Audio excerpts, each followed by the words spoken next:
Donald J. Trump.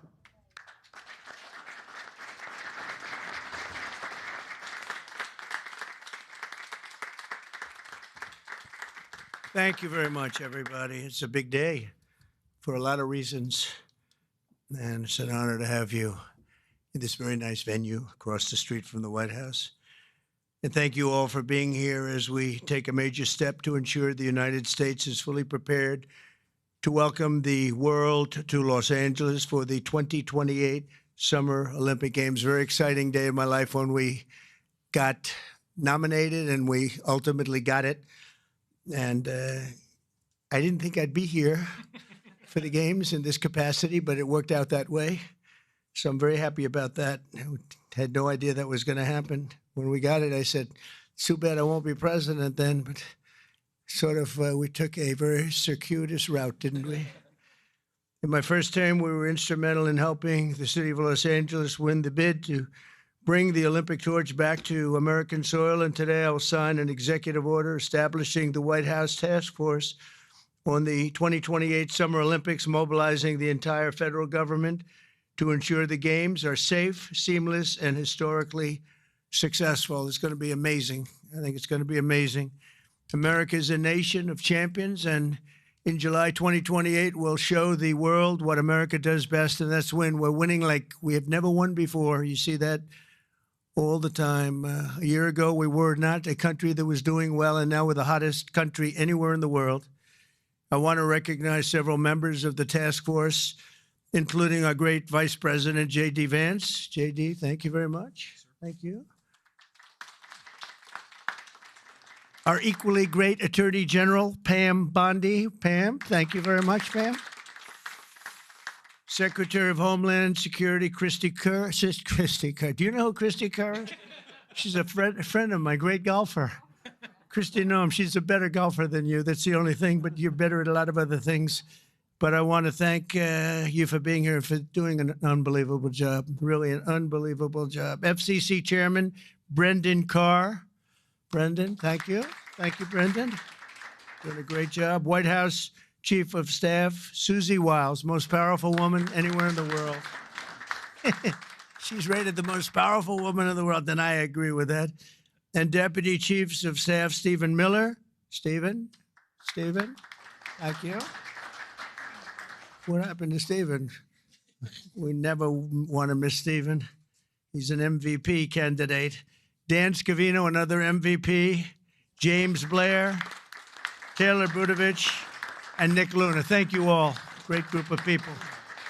They're going to be very much involved. I also am grateful to be joined by two of Team USA's strongest and fastest competitors, retired gold medalist and gymnast, and member of the LA 28 Athletes Council, Nastasha Lukin. Nastasha?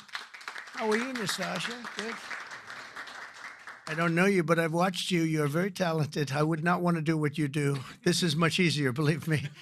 It's incredible what you've done. Along with retired gold medal Paralympian swimmer and board member of the U.S. Olympic Committee, Brad Snyder. Brad, thank you very much, Brad. It's a great honor. Thank you. Chairman of the 2028 Olympic Games, Casey Wasserman, a friend of mine for a long time. Casey, thank you very much. Casey, great job. It's going to be amazing. LA's a little bit different place than it was when selected, but we're going to bring it back stronger than ever. I spoke to Casey about that. He said, nope, we're going to make it better than ever. It's going to be something that's going to make it even more important as a Olympic Games. It was an interesting conversation we had as the fires were raging. Is that right? And I appreciated that very much. And CEO Reynold Hoover. Reynold, thank you very much. Thank you very much. Great honor. I also want to welcome the chair of the U.S. Olympic Committee, Gene Sykes. Gene, thank you. Thank you, Gene, very much. And thank him for recently banning men from competing in women's sports. That's a big deal. Thank you very much. It's amazing the way I don't hear any applause for that when everyone feels it. It's a 97, don't worry about it. That's a 97-3. It's not 80-20, it's 97-3. But nobody wants to clap. It's crazy. The United States will not let men steal trophies from women at the 2028 Olympics, and we appreciate the fairness and everything else that you've shown. Also with us today is LA 28 board member Reince Priebus, and also Kevin McCarthy. I want to thank Kevin McCarthy and Reince. Thank you, Reince. And thank you, Kevin.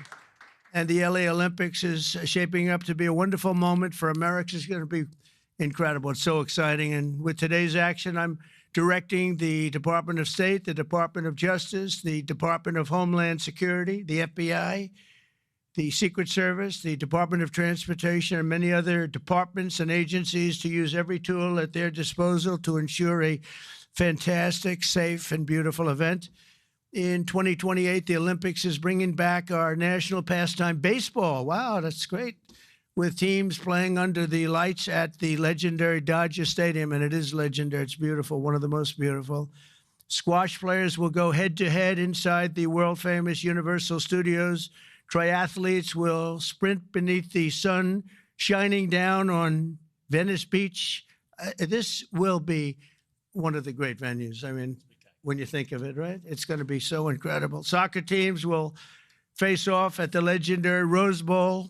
Sailors will race through the waters near the port of Los Angeles, and the opening ceremony will take place at the beautiful Memorial Coliseum, just like the Olympics of 1932 and 1984. That was something. Those were very important Olympics. 1932 was a very important Olympics, wasn't it, huh? For 8 straight consecutive summer games, no one has won more medals than Team USA, which is incredible. We want to keep it that way. Over the years, Team USA has won triple the number of Summer Olympic gold medals as the next closest country, and I'm confident that that's going to continue in 2028. That's an amazing achievement, by the way. Between the LA Olympics and the FIFA World Cup next year, we have the World Cup and we have the Olympics, got them both. It's a great time to be a sports fan in America. And maybe, you know, I don't want to say most importantly, but it is a celebration of 250 years. We have our 250th anniversary also during the year. And it's going to be between the three of them. I think there'll be no other time that we've ever had in our history like that. So I'd like to ask the LA Olympics Chairman, Casey Wasserman, to say a few words. And I appreciate it very much, Casey. Great job you've done. Thank you very much.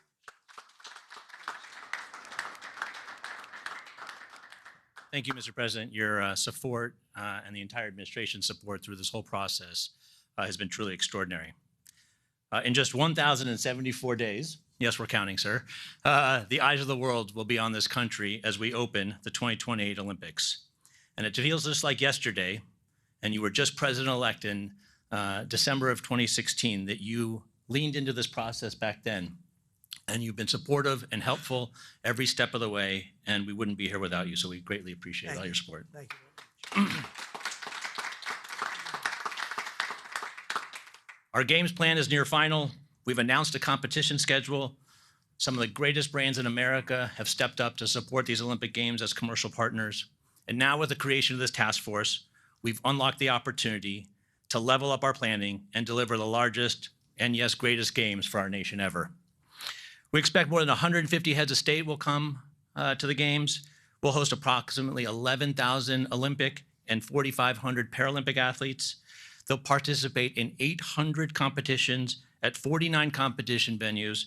This will be the equivalent of producing 7 Super Bowls a day, sir, for 30 days. Yeah.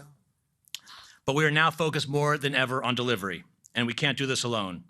I want to thank President Trump and the entire administration for their support and their partnership as we work to bring these games home.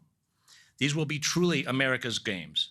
We expect millions of fans from around the country to participate and attend events.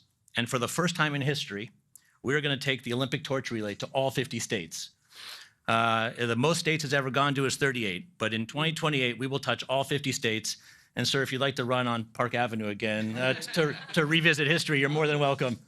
And we're thrilled. But this administration has delivered critical security funding in the recent bill that will be used by local and state agencies and the federal government to make sure that our games are safe and secure and ultimately the best place to experience and be an Olympic fan.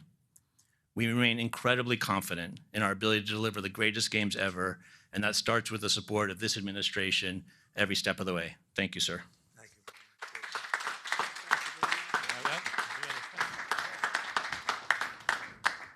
So we don't have trophies in the Olympic movement, but as you know, 1984 hosted the Olympics in Los Angeles, Right. and someone we admire, President Reagan, both of us, presided over those, and you will preside over our games. So we have for you a full set of the 84 original medals.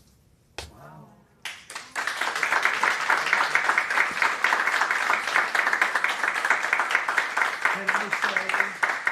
Can I say that I won them athletically? Yes, sir. That would be a great honor. Yes. That's beautiful. Thank you very much. Thank I you very appreciate much. it. Thank Thank you. you. Thank you very much. Appreciate it. You all set? Yep.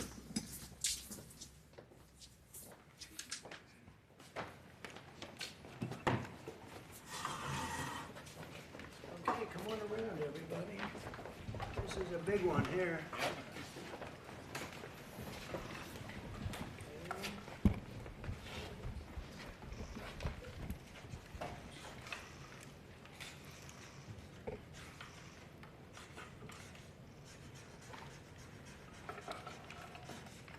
Pam, no auto pen.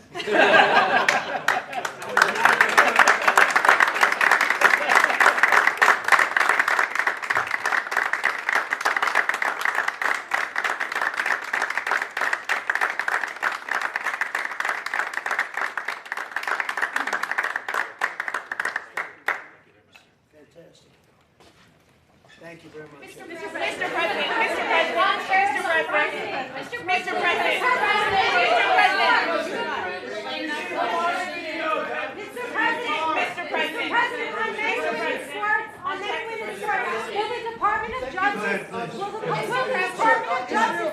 Mr. President, will the Department of Justice press charges against any men that are posing as women? Excuse me. No, he called on me, but thank you. Go ahead, please. Thank you, Mr. President. Do you still plan to follow through on your threat to impose 100% tariffs on all countries that purchase Russian energy, including China? Well, I never said a percentage, but we'll be doing quite a bit of that. We'll see what happens over the next You did- fairly short period of time. But we'll see what happens. Yep. You know, they have a meeting tomorrow. We have a meeting with Russia tomorrow. We're going to see what happens. We'll make that determination at that time. Yeah, please go ahead. Thank you, Mr. President. Thank you for calling on me. Thank you, Mr. President. On Ukraine, President Zelensky just signed a law allowing for citizens age 60 and above to serve in the military. We've seen dozens of videos of young men being hauled into vans and dragged to the front lines against their will. And we've even seen videos of a young man with Down syndrome serving on the front line. When you campaigned, you said you wanted to see the people stop dying. A lot of people admired that statement. Now the people dying are elderly, mentally handicapped, and conscripts.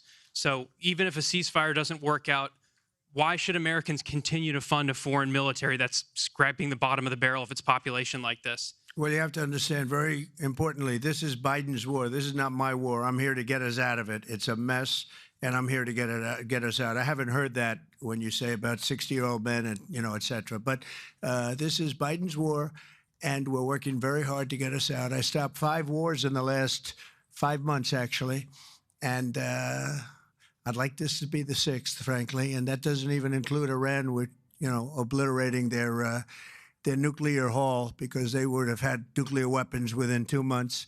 But stopped a lot of wars.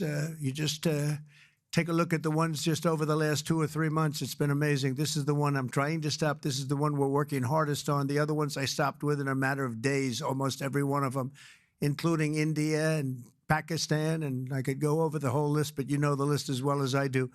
But this is the one we'd like to see. I haven't not heard that, but this is Biden's war. And it's a war that he got us into, or indirectly got us into. It should have never happened. It would have never happened had I been president. Yeah, next to you. Thank you, Mr. President. Would you support Israel reoccupying all of Gaza, as has been suggested by some Israeli officials? Well, I don't know what the suggestion is. I know that we are there now trying to get people fed. As you know, $60 million was given by the United States fairly recently to supply food and a lot of food, frankly, for the people of Gaza that are obviously not doing too well with the food. And I know Israel is going to help us with that in terms of distribution and also money. We also have the Arab states are going to help us with that in terms of the money and possibly distribution. So that's what I'm focused on. As far as the rest of it, I really can't say. That's going to be pretty much up to Israel. Yeah, please. Go ahead, please. Thank you. On transgender athletes in the Olympics, back to the safety, especially of female combat boxers, will the Department of Justice considering pressing charges against any man that tries to masquerade as a woman coming into this country to beat up American athletes? And secondly, would your administration consider genetic testing so that these people can prove that they're actually women competing?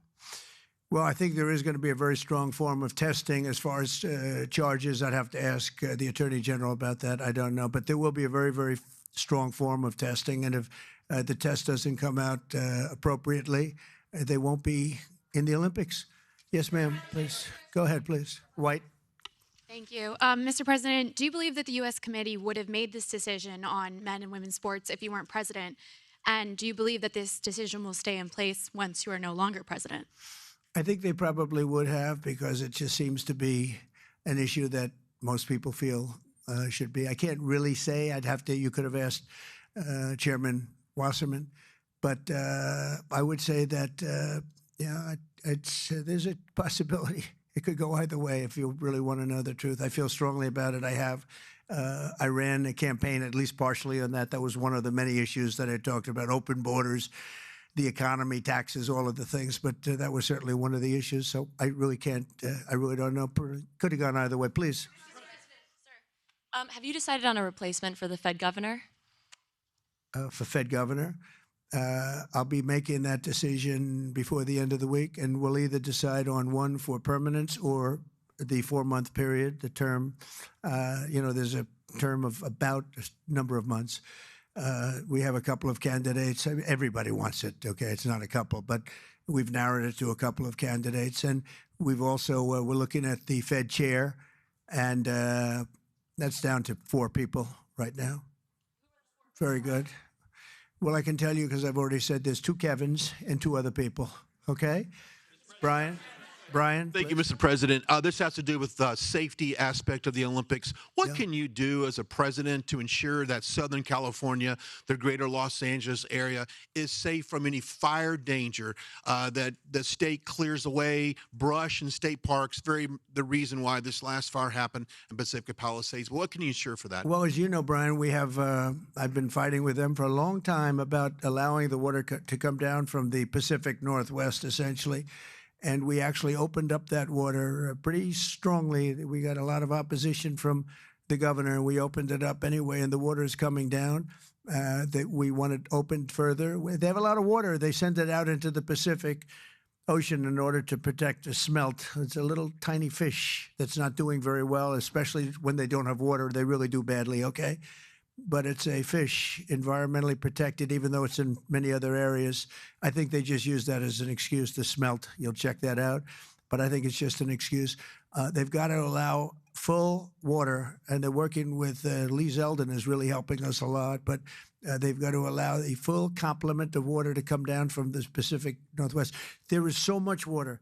If Gavin Newsom let the water come down, see the way I pronounced his name properly for a change, if this guy allowed the water to come down from the Pacific Northwest, they have so much water they don't know what to do with it. All of those sprinklers would have gone on. All of those people with those beautiful houses with sprinklers in the ceilings and with the water, the fire pumps outside, all that water. They didn't have any water because they wouldn't let the water come down. There's so much water there. At first, when I got involved with this issue in my first term, I said to the congressman, they took me up because they wanted to show me the fields where they could farm 10 times more product. You'd see 100 acres, and you'd see 1 acre or 2 acres, beautiful green. It's very vibrant soil, but they don't give it the water that it's entitled to. And I said, oh, they have a drought? I said, no, they told me we don't have a drought. They don't. The Democrats don't allow the water to come down into the farms and into anywhere. By the time it gets down even into certain parts of California, it's fed out stupidly into the Pacific Ocean. if that water were allowed. So we broke into it and we allowed it to come down, and it come down at a higher level. And we want that, and we're demanding that of the governor. The other thing is, we'll do anything necessary to keep the Olympics safe, including using our National Guard or military. Okay? No, I will use the National Guard or military. This is going to be so safe, and if we have to, because obviously you have a mayor that is not very competent. She can't get the permits for the people. You know, the people are still waiting for their permits.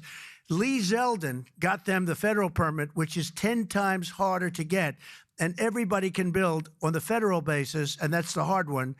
But the mayor, Bass, she refuses to or cannot get them permits. They're waiting. And I was there right after the fires, and I saw all these beautiful people standing by their homes, ready to get in and get to work. And they're waiting for their permits, and they're still waiting for their state permits and city permits. It's a disgrace. It's a disgrace. Red dress, yes, ma'am. Thank you, Mr. President. Thank you. India says that the U.S. imports Russian uranium, chemicals, fertilizers, while criticizing their energy imports. Your response to that, sir? I don't know anything about it. I'd have to check, but we'll get back to you on that. Yeah, please. Mr. President, Yeah, go ahead. have you seen the Hamas-released video of Israeli hostage Avitar David starving and being forced to dig his own grave in a Hamas tunnel? I have, yeah. I have. I think it's horrible. I think it's horrible. And I hope a lot of people do get to see it, as bad as it is, because I think it's a horrible thing. Yeah, behind you, please. Mr. President, Yes. can you speak to just how, this drop-off in foreign-born workers is going to benefit Americans, and will it force American companies to pay fairer wages to American workers? Well, we want to take care of our American workers, and first and foremost, and that's what we're doing. We also want to help our farmers, because our farmers are producing like never before. We have to help them. And we're working out some very complicated strategies and language. But the main thing that I think I was elected to do is to get the illegals out of our country, who are especially in particular criminals. 11,888 murderers were allowed into our country with Biden's open border policy, with our border czar, who never spoke to the Border Patrol, never went to the border one time. That's Kamala. And think of it. We have murderers.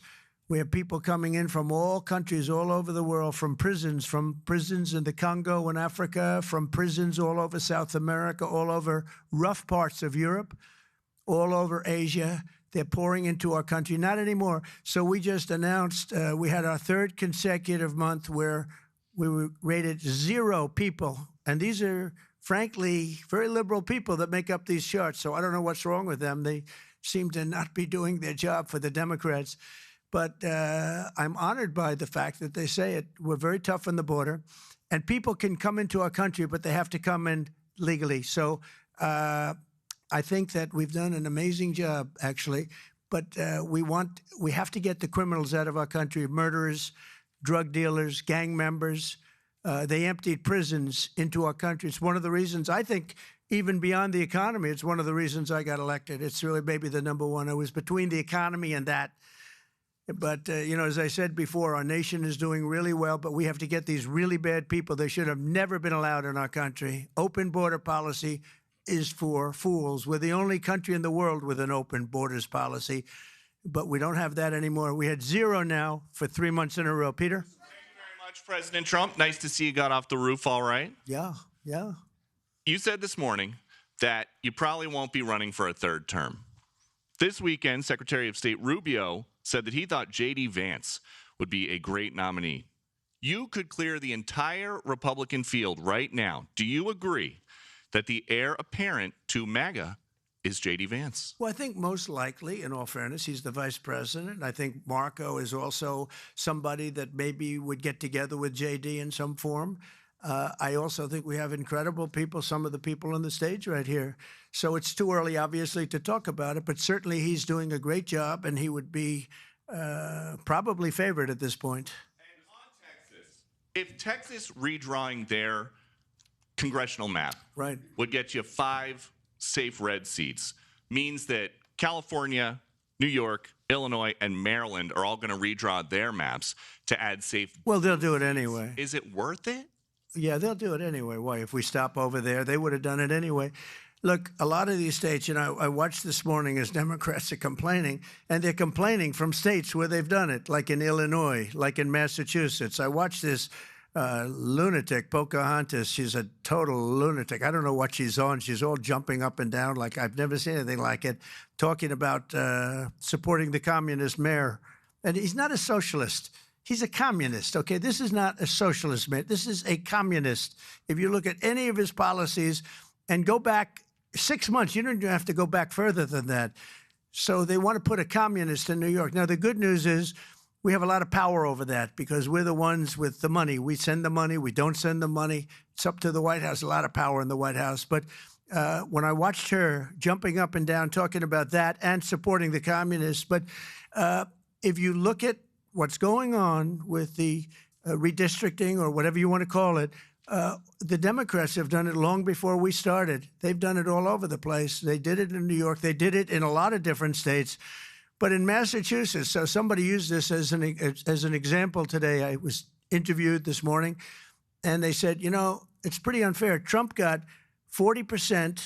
I'm not proud of that, but I think I probably got more, but that's okay. I got 40% in Massachusetts, and yet they have 100% of the vote in terms of Congress. So there's no Republican, there's no anything. So we should have 40%. You know why? They redistricted, and they've done it all over the place. And they've done it in California, by the way. Before this, they've done it in California. So we'll see what happens. We have a wonderful governor in Texas. He feels strongly about it. It's going to be up to him. I think there's tremendous support for it. And, we've watched the Democrats destroy our country in 4 years. They've destroyed between their open borders that we talked about, transgender for everybody, all of the horrible things that they've done, high taxes, horrible medical provision for people. We've watched them destroy our country for 4 years, and people don't want that. And people in Texas, as you saw, I got the highest vote in the history of Texas. I love Texas. Texas likes me, obviously. But I got the highest vote, and that was checked out on the show. Did you see that? Where they checked it out, they said he actually did get the highest vote in the history of Texas, which disappointed them. They were very disappointed to hear that. But Texas is a place that's done very well with a free enterprise kind of an attitude, with the exact opposite of what's happening in New York with a communist mayor. And they know what they're doing, and they're doing the right thing. Yeah. Two questions for you. Mr. President, thank you. Texas Senator John Cornyn is asking for your help to force Democrats back to the state and hold them accountable. Do you want the federal government and the FBI to help locate and arrest these Texas Democrats who have left the state? Well, I think they've abandoned the state. Nobody's seen anything like it, even though they've done it twice before. And in a certain way, it almost looks like they've abandoned the state. It looks very bad. Yeah, go ahead, please. Should the FBI get involved? Should the FBI get involved? Well, they may have to. They may have to. No, I know they want them back. Not only the Attorney General, the governor wants them back. If you look, I mean, the governor of Texas is demanding they come back. So a lot of people are demanding they come back.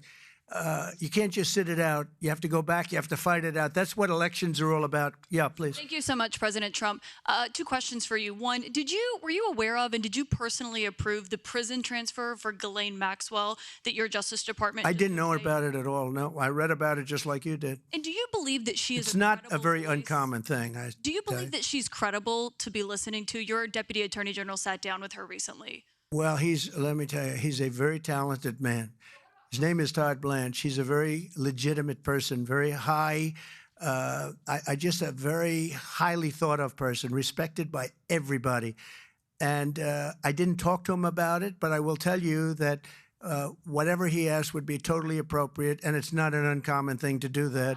And I think he probably wants to make sure that, people that should not be involved or aren't involved are not hurt by something that would be very, very unfortunate, very unfair to a lot of people. But I will say this, Todd Blanche is one of the most highly respected people you'll ever meet.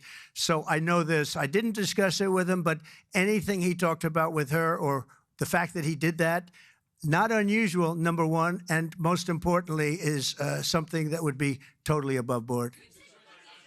Please. Yeah, please, go ahead. Thanks, Mr. President. Mr. President, how much more would you like DOGE to cut from the federal government? Well, it's not so much DOGE anymore. And by the way, I have to say that somebody from DOGE was very badly hurt last night. You saw that. A young man who was beat up by a bunch of thugs in D.C. And either they're going to straighten their act out in the terms of government and in terms of protection, or we're going to have to federalize and run it the way it's supposed to be run. But it's not a question of DOGE. We have great people, secretaries and all, working with DOGE and cutting with I said with a scalpel as opposed with an axe. They're cutting with a fine-tooth comb, and they're getting rid of people that aren't doing their job, or bad people, or bad things, bad policy, et cetera, et cetera. And I think we've been very successful in that. And there's more cutting to do, but there's also more getting. We want smart people in government. Our country is doing great. I think we are doing probably, maybe in many ways, better than we've ever done before. You know, we're taking in trillions, not billions, trillions and trillions of dollars from other countries who, for years, took advantage of us. They took advantage of the United States like we were children, and that's not happening anymore. Now they're paying a lot of money, and they're paying hundreds of billions of dollars. Individual countries paying hundreds of billions of dollars. You're seeing what everybody else is seeing. And we have a lot of things we can do. You know, one of the questions asked of me this morning is, are you going to make a dividend to the people? And the purpose of what I'm doing is primarily to pay down debt, which will happen in very large quantity. But I think there's also a possibility that we're taking in so much money that we may very well make a dividend to the people of America. Thank you all very much. Thank you. Thank you very much. Thank you.